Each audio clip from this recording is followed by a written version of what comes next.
नमस्कार। चुनाव की श्रृंखला में आज बात कर रहे हैं लोकसभा चुनाव 2024 राजस्थान की बीकानेर लोकसभा सीट के बारे में।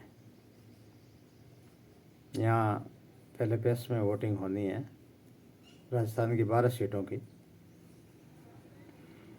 चुनाव प्रचार यहाँ चरम सीमा पे है और ये सीट वर्तमान में जो सिटिंग सांसद है अर्जुन राम मेघवाल है, जो कैबिनेट में मंत्री भी है भारतीय जनता पार्टी की। उनको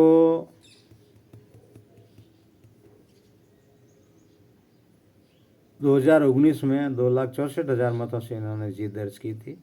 इनके मुकाबले में कांग्रेस के मदन गोपाल मेघवाल थे इनके सामने, उनको 3,93,600 मत मिले थे। यानी कि लगभग 3.25 लाख से इन्होंने ये जीत दर्ज की है वर्तमान में यह विधायक। और भारतीय जनता पार्टी ने अब की बार फिर इनको ये मौका दिया है, अर्जुन राम मेघवाल को भारतीय जनता पार्टी ने टिकट दिया। और उसी तरह कांग्रेस ने अपना प्रत्याशी बदला है, गोविंद राम मेघवाल को दिया। ये ऐसी रिजर्व सीट है बीकानेर की। यहाँ बीकानेर के अंदर जो क्षेत्र हैं 8 विधानसभा क्षेत्र, बीकानेर और गंगानगर की भी एक सीट आती है इस क्षेत्र में। यानी कि राजस्थान के जितने भी विधानसभा क्षेत्र है उन विधानसभा क्षेत्र में 1 या 2 सीट, 3 सीट, कई जगहों पे 3 सीट है। 2 डिस्ट्रिक्ट की अलग अलग दे रखी। परिसीमन जो हुआ था, परिसीमन में उस प्रकार ये सीटें तय की गई थी। लेकिन एक बात ये ज़रूर है कि परिसीमन में जो हेडक्वार्टर है लोकसभा का बहुत ही दूर है, लोगों से परे, 200 किलोमीटर 300 किलोमीटर। कई विधानसभा में आपको 250-300 से ऊपर किलोमीटर भी हैं लोकसभा में मिलेंगे। तो शायद एक उम्मीद भी लोगों की नहीं है कि वहाँ तक वो लोग पहुँच सके।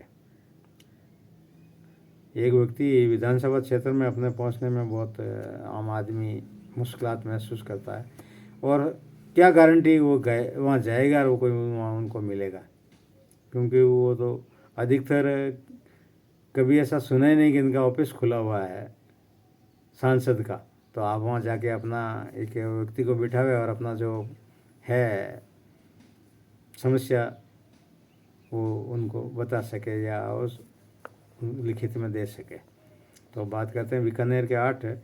बीकानेर पूर्व, बीकानेर पश्चिम, डूंगरगढ़, लूणकरणसर, नोखा, कोलायत, खाजूवाला और अनूपगढ़, ये 8 विधानसभा क्षेत्र है इनमें। और इन 8 विधानसभा क्षेत्रों में बात करें तो यहाँ कांग्रेस ने सिर्फ 1 जीती और भारतीय जनता पार्टी ने 7 सीट। यानी कि यहाँ भारतीय जनता पार्टी बहुत मजबूत स्थिति में है। लेकिन अभी जो हवा चल रही है उस हवा के मुताबिक अब की बार कांग्रेस ज़रूर गेन कर रही है। ये बात तो एक दावे के साथ कह सकते हैं, जैसा चैनलों के माध्यम से, सोशल मीडिया के माध्यम से, पत्राचार के माध्यम से अगर जानकारी है तो अब की बार कांग्रेस मुकाबले में ज़रूर आ गई है। फर्स्ट फेज की जो वोटिंग के अंदर 6 सीटों 12 में से 6 सीट पे सारे न्यूज़ चैनल सभी बता रहे हैं कि कांग्रेस ने गेन किया। कांग्रेस मुकाबले में कड़ा मुकाबला 6 सीट पे। 6 सीट को एज दे रही है कि बीजेपी आएगी, लेकिन 12 में से 6 सीट पहले फेज में राजस्थान के अंदर तो कम से कम। तो ये अगर विधायकों के हिसाब से देखें तो आराम से ये सीट निकाल सकते हैं बीकानेर। लेकिन जातीय समीकरण के अनुसार कांग्रेस ने वापस गेन किया है और ये भी रिजर्व सीट ही है। यहाँ से अर्जुन राम मेघवाल को वापस रिपीट किया गया है और कांग्रेस से गोविंद राम मेघवाल है। अब भारतीय जनता पार्टी को विधायक के बार अगर अपन को वोटों की गिनती इस वीडियो में मैं जो गणना की है मैंने, तो दोनों राष्ट्रीय पार्टी का आमने सामने जो है उसको ही वोट को काउंट किया और उसी के अनुसार मैंने इसका रिजल्ट निकाला है। तो भारतीय जनता पार्टी को बीकानेर पूर्व से 19,917 वोट, बीकानेर पश्चिम से 58,648 भारतीय जनता पार्टी को वोट मिला। डूंगरगढ़ विधानसभा से 65,690, लूण कर्णसर विधानसभा से 60,452, नोखा विधानसभा से 75,068, कोलाइत विधानसभा से 1,01,093, खाजूवाला विधानसभा से 91,276 और अनूपगढ़ सीट से 64,865 भारतीय जनता पार्टी को वोट मिले।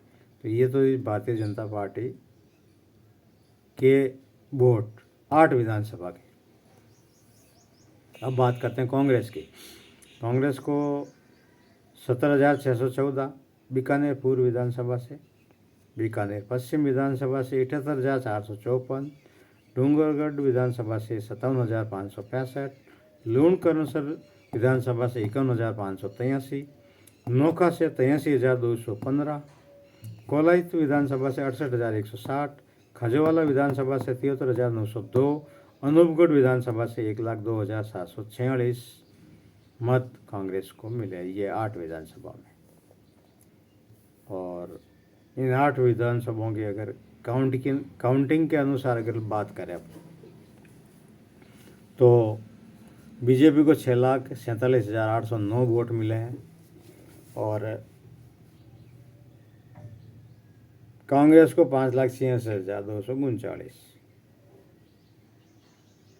तो जो विधानसभा दिसंबर 2023 का जो चुनाव परिणाम आया था,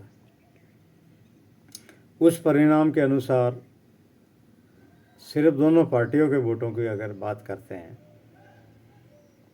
तो ज़्यादा अंतर नहीं आ रहा, लगभग सीटों पे। यहाँ पर भी 60,000 से बीजेपी को एज है, यानी बीजेपी को ज़्यादा वोट मिले हैं। इस गणित के हिसाब से अगर आपसे बात करें तो वापस जो लोकसभा का चुनाव होता है तो गणित थोड़ा चेंज हो जाता है। लोकसभा में वोटों परसेंटेज भारतीय जनता पार्टी को ज़्यादा मिल रहा है। ज़्यादातर लोगों का मानना है, जो भी पत्रकार बंधु है, जो इनका विश्लेषण करते हैं, चुनावी विश्लेषक होते हैं, टीवी न्यूज़ पे, हम पेपर के माध्यम से हम जो भी देख रहे हैं, पढ़ रहे हैं, सीटों के गणित के बारे में भी जो लेख, जो चर्चाएं आ रही है, उस चर्चा के अनुसार भारतीय जनता पार्टी को 2019 के अंदर जो वोट मिले हैं, तो 2024 में ऐसा लगता है, हालांकि एज भारतीय जनता पार्टी को है, इसमें कोई दो राय नहीं है, लेकिन कांग्रेस ने भी गेन कुछ किया है। तो हो सकता है कि अब की बार जैसे मान लो कोई सीट पे 3 लाख से किसी भारतीय जनता पार्टी के प्रत्याशी ने पिछला जो चुनाव लड़ा, जीते, और अब की बार वही कैंडिडेट जो रिपीट किया हुआ वो कैंडिडेट है, जैसे इसी सीट पे है अर्जुना मेघवाल 2,64,000 मतों से जीते, तो ये क्या जीत को बढ़ा पाएंगे क्या? लेकिन ऐसा नहीं लगता कि जीत बढ़ेगी अब की बार, ये तो तय है। हालांकि जीत सकते हैं, इसमें कोई नहीं हो सकता अगर ये स्थिति परिस्थिति देखें, लेकिन अब की बार कुछ स्थिति में बदलाव ज़रूर हुआ है। और बदलाव ज़रूर हुआ, इंडिया गठबंधन जो बना है, इंडिया गठबंधन से हुआ क्या? हालांकि राजस्थान के अंदर छोटी छोटी ज़्यादा पार्टियां नहीं हैं, बीएसपी अलग चुनाव लड़ रही है, बाकी गठबंधन के अंदर राजस्थान के अंदर आमने सामने ही टक्कर है। कुछ सीट को छोड़ के आमने सामने टक्कर, जैसे कांग्रेस ने 3 सीट यहाँ से छोड़ दी है और 22 पे चुनाव लड़ रही है, 25 में से 3 अपने गठबंधन प्रत्याशियों को दे दी है। तो कांग्रेस भी गेन कर रही है दोस्तों, देखा जाए। अब 4 जून को जो परिणाम आएंगे वही है, लेकिन जो ये गणना है हमने इनके अनुसार की है, विधानसभा के जो 2023 के अंदर परिणाम आया है, अभी पिछले 4-6 महीने हुए हैं। दिसंबर में था और अप्रैल में चुनाव है, तो अब 4 महीने का गैप है। उसके हिसाब से बीजेपी को एज मिलता नहीं मिलता अब की बार। जो 15 से 20% फ्लोटिंग वोट जो इंतज़ार में रहते थे, और हर 2014-2019 में वो वोटिंग उनके साथ गए। अगर विधानसभा की स्थिति आपके सामने ये रखी हुई है, ये स्पष्ट है कि 60,000 का गैप है दोनों पार्टियों के बीच में, तो कुछ ज़्यादा अंतर नहीं है। यानी कि कम मार्जिन से भारतीय जनता पार्टी के विधायक भी जीते हैं। ज़्यादा कड़ा मुकाबला था उनमें भी। तो हो सकता है अब की बार अगर वो फ्लोटिंग वोट किस तरफ देख रहा, किस तरफ जाएगा, तो ये भी एक देखने वाली और चौंकाने वाली बात होगी। लेकिन ये तो तय है कि जो जितने वो मतों से जीते थे, सीट कांग्रेस निकालने में मान लो कामयाब नहीं हुए, लेकिन मार्जिन तो कांग्रेस ज़रूर कम कर रही है, ऐसा दिख रहा है धरातल पे। आपको वीडियो कैसा लगा? लाइक कीजिएगा, शेयर कीजिएगा। आपका बहुत बहुत धन्यवाद। जय हिंद, जय भारत।